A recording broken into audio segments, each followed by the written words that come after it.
আজ করেছিলাম ডিমের কোরমা। ডিমের কোরমা রান্না করা খুবই সহজ। এই ইনগ্রেডিয়েন্টসগুলো লাগবে। এবার আমি তোমাদের ধীরে ধীরে দেখাবো যে কীভাবে এই রান্নাটা করতে হয়। যে এখানে আমি 5টা ডিম নিয়ে নিয়েছিলাম ডিমের কোরমা বানানোর জন্য। তারপরে পেঁয়াজ কুচি, আদা রসুন এই সমস্ত নিয়েছিলাম।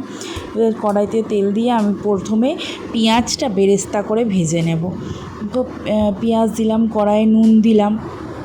নুন দেওয়ার পর এবার পেঁয়াজটা ভাজা ভাজা হয়ে যায়। এটা কিন্তু medium to low flame to medium ফ্লেমে ভাজতে হবে, বেরেস্তাগুলো পুড়ে যেতে পারে। এবার আমি বেরেস্তাগুলো তুলে নিয়ে এবারে আমি ডিমগুলো তোমাদের ভেজে নেব। ডিমগুলোতে আমি লঙ্কা গুঁড়ো আর নুন মাখিয়ে রেখেছিলাম। ডিমগুলো কিন্তু খুব লাল করে ভাজা যাবে না, কারণ এতে পুরো কালার হয় না, ঠিক আছে? কোরমাতে কোনো কালার হয় না, হোয়াইট কালারেরই হয়। তো আমি ডিমগুলো হালকা লালচে করে ভেজে নেব। দেখো হালকা গায়ে লালচে লালচে কালার এসছে, আমি তখনই এই ডিমগুলো তুলে নেব হালকা লালচে হওয়ার পরে। এবারে আমি দেব গোটা গোলমরিচ আর তেজপাতা। এতে তোমরা গোটা গরম মশলাও দিতে পারো, কোনো অসুবিধা নেই। ফোড়নে শুকনো লঙ্কাও দিতে পারো। এরপর আমরা দিয়ে দেবো হচ্ছে পেঁয়াজ বাটা।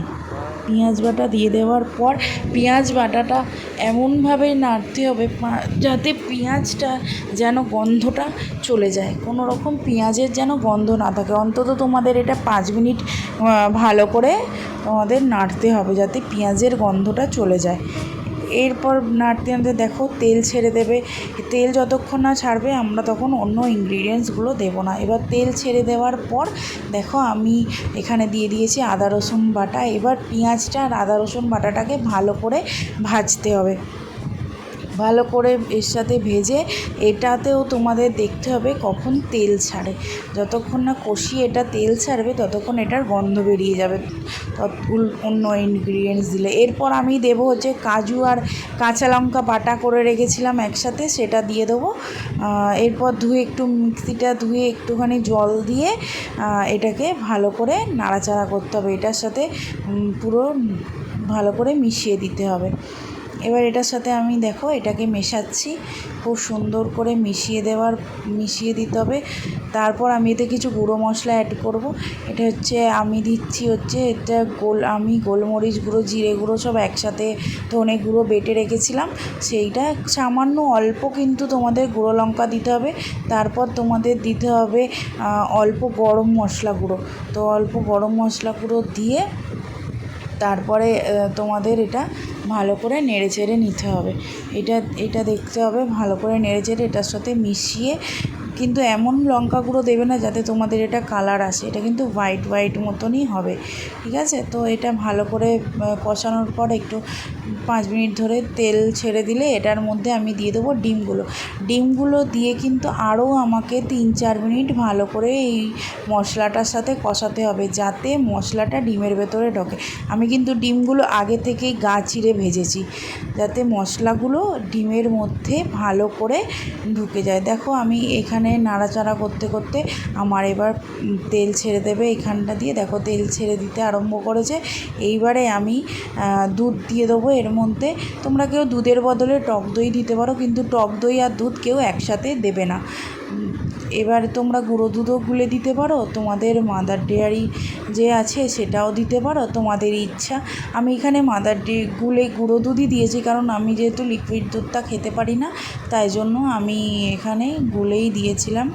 তো আমি তারপর আবার এর সাথে একটু বাটিটা ধুয়ে জলটা দিয়ে দিলাম। দেখো এটাকে এবার আমাকে ফোটাতে হবে। এবার ফোটানোর আগে এটা হাই ফ্লেমে ফোটাতে হবে। এবার আমি কিছু কাঁচা লঙ্কা চিড়ে দিয়ে দিলাম ঝালের জন্য। এবার কাঁচা লঙ্কা আর একটু বেরেস্তা ছড়িয়ে দিলাম সামান্য, দিয়ে এটাকে নাড়াচাড়া করে ঘেঁটে দিলাম। ঘেঁটে দেওয়ার পর এটা দেখো এবারে ফুটতে থাকবে।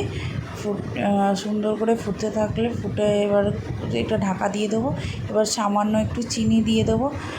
চিনি দেওয়ার পর দেখো ডিমের কোরমাটা এরকমভাবে আমার তৈরি হয়ে গেছে, তোমরা বুঝতেই পারবে। এবার আমি একটু ঘি দিয়ে দিলাম। একটু সামান্য কোরমাতে ঘি না দিলে একটু টেস্টটা অন্যরকম লাগে। তো দিয়ে আমার দেখো কোরমা এখানে রেডি। এবারে আমি এটাকে সার্ভ করব। দেখো খুব সুন্দর করে সুন্দর হয়েছে।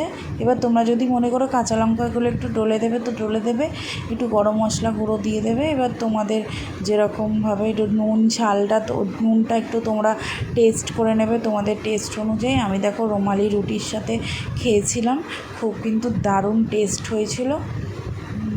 আমি তো রুমালি রুটি আর আমি পটলের তরকারিও করেছিলাম আলু দিয়ে। তো আমার পটলের তরকারিটা আর ডিমের কোরমাটা রুমালি রুটি দিয়ে দারুণ হয়েছিল। তোমরা ভাতের সাথেও ট্রাই করতে পারো, একবার ট্রাই করে দেখো।